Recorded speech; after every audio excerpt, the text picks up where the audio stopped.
On the eve of Apple Watch availability, I've been musing again on smartwatches and smartphones.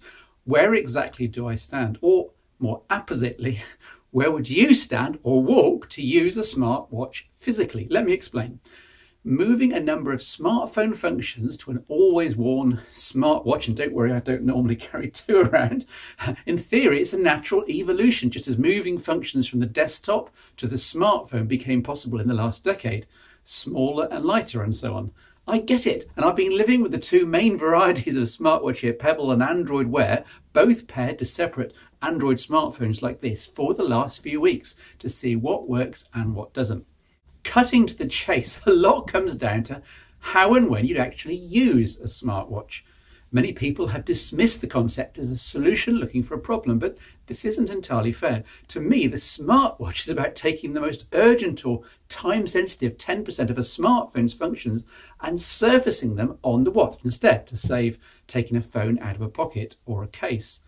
Around the home or office, the smartwatch makes little sense. On the whole, I agree. It works well, but then so does your smartphone. Likely is not on the desk or couch beside you. At night in bed, it also makes little sense. Apart from sleep monitoring, an interesting niche use case, having a smartwatch on your wrist is just constricting and likely to keep waking you, especially if you forget to turn some of the functions off. In the car, well, maybe. I did find it useful sometimes while driving to get new texts and emails coming in on my wrist, but it was also rather distracting, especially on the touchscreen driven Android Wear here, and also rather unnecessary given that my smartphone was 6 inches behind on its dashboard mount, unable to present exactly the same information more safely. Or maybe I shouldn't be looking at any of these while moving. Oops. In the bath, checking incoming notifications or controlling music on a fully waterproof smartwatch while soaking is certainly a use case, but it's a niche one, surely. While cooking, also niche but surprisingly useful, especially with mucky hands, to be able to check texts, pause podcasts and so on without getting my smartphone covered in oil. Which leaves, unsurprisingly, being out and about, walking, shopping, running, cycling and so on, being active. Evidenced by 1,000 varieties of fitness band, this is the most convincing use case for a smartwatch with your smartphone tucked away in a waterproof pocket somewhere. Triaging calls and texts, tracking exercise progress, controlling music, the smartwatch is brilliant in these cases. Enough overall to convince that the accessory is a valid purchase for the smartphone owner, provided that you spend enough time genuinely mobile, genuinely out and about. A year ago, I expressed a preference for the Pebble over the Android Wear, and I'm sticking to this recommendation. Yes, the latter has a bigger, brighter colour screen, but the touch interface isn't that practical when actually on the move. There's too much interaction needed. One tap, no. Let's try a double tap and a swipe, but the next swipe needs another swipe over there.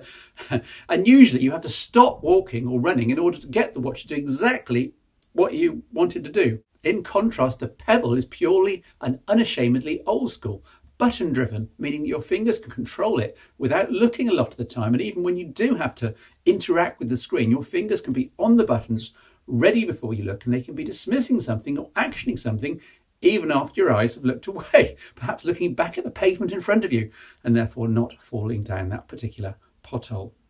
Add in the week-long battery life here on the Pebble rather than having to place my Android Wear in a charging cradle each night. It drives me crazy how low the battery is each night on the LG G Watch here, and then having to take the cradle with me when I travel for a few days. Therefore, the Pebble, perhaps in its new Pebble Time colour incarnation, should be a shoo-in as the smartwatch to choose. But it's not quite as clear as that, of course, principally because of voice. The Pebble smartwatches currently can't handle voice commands, whereas these are one of the most impressive uses of Android Wear. Both hands busy or dirty?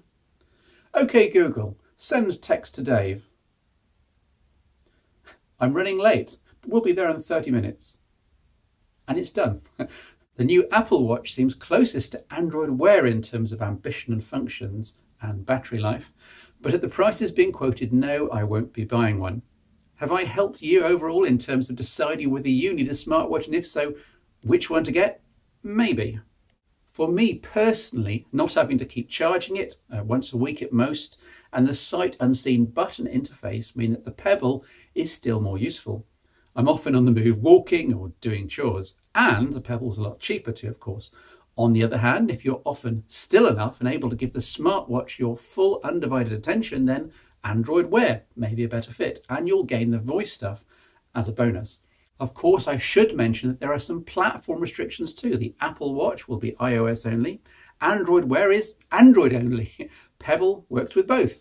Windows Phone, Microsoft's own Band is a new entrance in this space, and that's totally cross-platform. I'll have one in for review, certainly on AAWP, maybe here if there's enough interest. It's certainly the only real smartwatch that will work with my Lumias.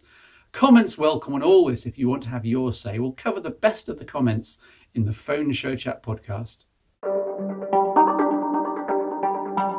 Although the main phone show is about phones, you'll have gathered that I'm not averse to covering anything else of tangential interest. Smartwatches, for example, or small tablets. In this case, 7-inch or 8-inch tablets like the Google Nexus 7 or the Apple iPad mini here, or a dozen others from lesser brands.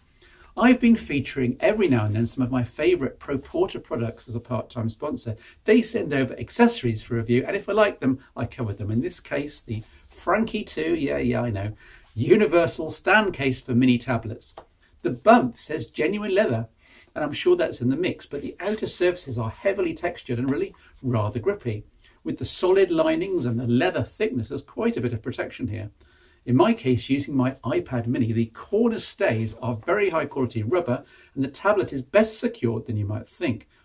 By using this system, the case can be used for any 7-inch or 8-inch tablet, whatever the slight variations in dimension. The 3 ridges in the cover flap give 3 possible angles to prop the tablet open for watching media. It's a stylish solution and has earned its place on our iPad mini and costs £20, but minus the usual 15% off for the promo code shown here. And as with all the Pro Porter stuff, comes with a lifetime warranty. Give it a try if you need a 7-inch or 8-inch tablet case that works. Do you have an old Galaxy Nexus sitting in a drawer? I did. And as I've mentioned before, its lack of RAM under Android 4 is something of a showstopper in 2015. But watch this, it's now running the very latest Android Lollipop 5.1, complete with ambient display, interactive, lock screen notifications and so on. The pure Google experience. The free RAM is a little higher than on Android 4, about 300 megabytes after booting, but Android 5 also seems to use the RAM better, and the overall experience, while being slower than on the Nexus 5 and Nexus 6, is pretty smooth. Partly this is down to the OS being more mature, partly to the new Art runtime, partly due to the better use of RAM. How did I do this? It's down to custom firmware. I flashed on Dreams, which you can find at this link, along with the Google Apps package for Lollipop.